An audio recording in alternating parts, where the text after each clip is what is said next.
Hi students, welcome to my channel Pioneer Coaching Center of English Care. Students, today I am going to deal with the passive voice of double object.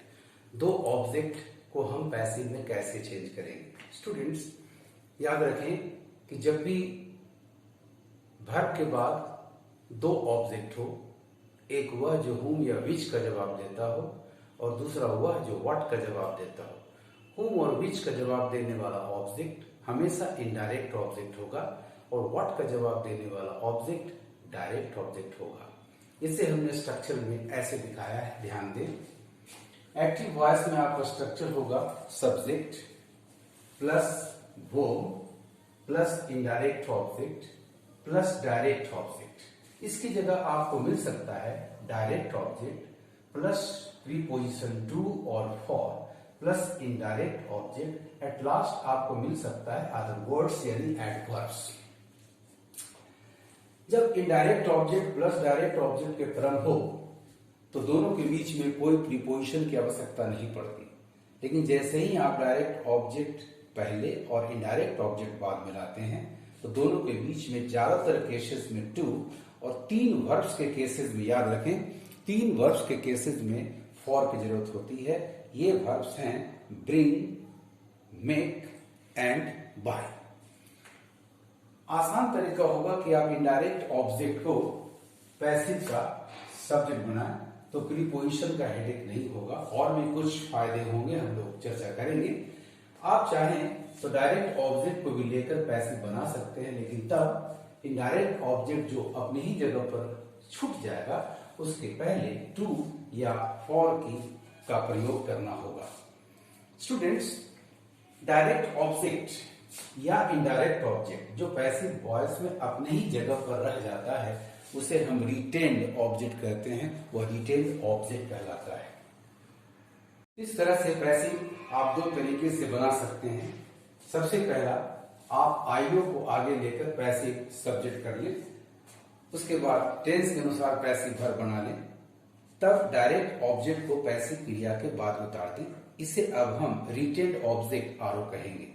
उसके बाद other words and verbs है sentence में तो उसे लाएं और तब अंत में बाय के साथ एक्टिव वॉइस के सब्जेक्ट को पैसिव ऑब्जेक्ट बनाकर पुट कर दें।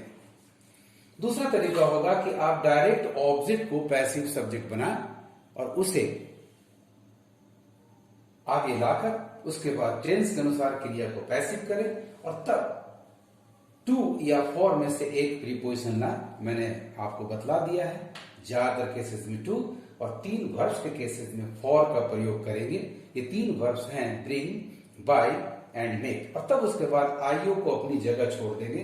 इस बार आईओ आपका रिटेन्ड ऑब्जेक्ट कहलाएगा। उसके बाद अदर वर्ड्स लाइए और तब बाय के साथ एक्टिव वॉइस के सब्जेक्ट को पैसिव ऑब्जेक्ट बनाकर प्लेस कर दें।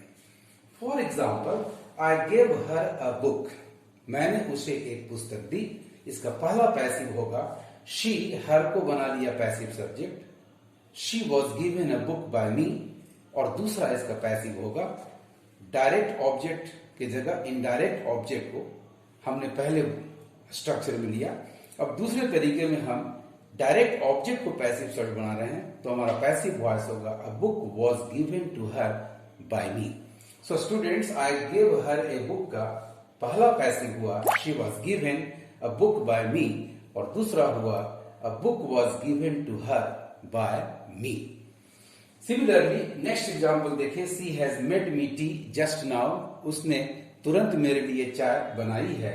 इसका पहला पैसिव होगा I have been made tea just now by her और दूसरा होगा डायरेक्ट ऑब्जेक्ट को लेकर बनाते हैं तो tea has been made for me just now by her.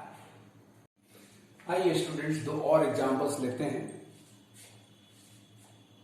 Late us see two more examples. First one, he teaches me English. आपका me indirect object है और इंग्लिश डायरेक्ट ऑब्जेक्ट। इसका पहला पैसिव होगा I am taught English by him, हमने indirect object को passive subject बनाया, और दूसरा पैसिव होगा डायरेक्ट ऑब्जेक्ट इंग्लिश को पैसिव सब्जेक्ट बनाकर English is taught to me by him. Next example आपका है I shall buy you a car. First passive इसका होगा यदि हम इनडायरेक्ट ऑब्जेक्ट को पैसिव सब्जेक्ट बनाते हैं, you will be bought a car by me. और इसका दूसरा पैसिव होगा डायरेक्ट ऑब्जेक्ट को पैसिव सब्जेक्ट बनाकर a car will be bought for you by me. यहां इनडायरेक्ट ऑब्जेक्ट जिसे हम अपनी जगह पर छोड़कर रिटेन्ड ऑब्जेक्ट बना दिया है, उसके पहले फॉर आया क्योंकि सेंटेंस की क्रिया बाय है। और इसके पिछले एग्जाम्पल में आपका प्रीपोजिशन रिटेन्ड ऑब्जेक्ट के पहले मी के पहले टू है, क्योंकि ये जनरली टू की स्थिति होती है।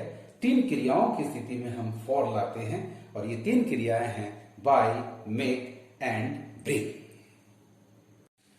स्टूडेंट्स, डबल ऑब्जेक्ट के पैसिव में आसान तरीका मैंने आपको बताया कि आप आईओ या डीओ दोनों में से किसी को पैसिव सब्जेक्ट बनाकर वॉइस चेंज कर दें। लेकिन एक जगह आपको ध्यान देना होगा, सावधानी बरतनी होगी।